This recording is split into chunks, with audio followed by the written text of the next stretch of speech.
రైతు పండగకి విచ్చేసిన మన సీఎం రేవంత్ రెడ్డి గారికి, అదేవిధంగా మంత్రివర్యులకి, ఎమ్మెల్యేలకు, చైర్మన్లకు, చీఫ్ సెక్రటరీలకు, స్పెషల్ సెక్రటరీలకు ప్రతి ఒక్కరికి ధన్యవాదాలు తెలుపుతూ, ఈరోజు మహబూబ్నగర్ జిల్లా నుండి కాకుండా వేరే జిల్లాల నుండి కూడా ఇక్కడ విచ్చేసిన రైతులకు అందరికీ ప్రత్యేకంగా ధన్యవాదాలు తెలుపుతున్నాను.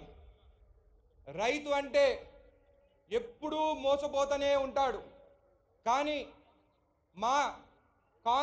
మన కాంగ్రెస్ ప్రభుత్వంలోనే ఎప్పటికైనా కానీ రుణమాఫీ చేసేది మన ప్రభుత్వమే.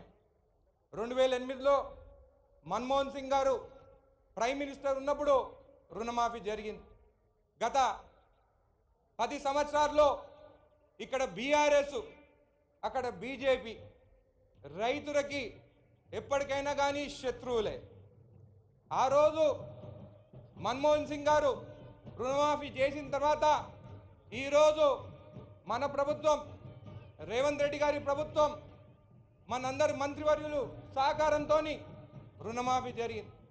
నా నియోజకవర్గం జడ్చలలో దాదాపు 31,544 రైతులకి రుణమాఫీ జరిగింది. 2,259 కోట్ల 87 లక్షల రూపాయలు రుణమాఫీ నా నియోజకవర్గం జరిగింది. రేవంత్ రెడ్డి గారికి, బట్టి విక్రమార్క గారికి, తుమ్మల నాగేశ్వరరావు గారికి ప్రత్యేకంగా ధన్యవాదాలు తెలుపుతున్నాను. మళ్ళీ బీజేపీ వాళ్ళు కేవలం పారిశ్రామికవేత్తలకు, అంబానీ అదానీలకే 10 లక్షల కోట్లు వారికి రుణమాఫీ చేస్తారు, కానీ రైతుల గురించి మాత్రము ఎప్పుడూ పట్టించుకోలేదు. మాట ఇచ్చినము, మాట తప్పము, చెప్పినమంటే చేస్తామని చెప్పి కూడా మీకు తెలియజేస్తూ ప్రతి ఒక్కరికి మరొకసారి ధన్యవాదాలు తెలుపుతున్నాను.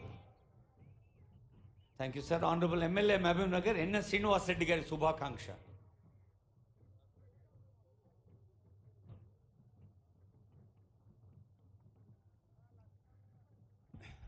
మన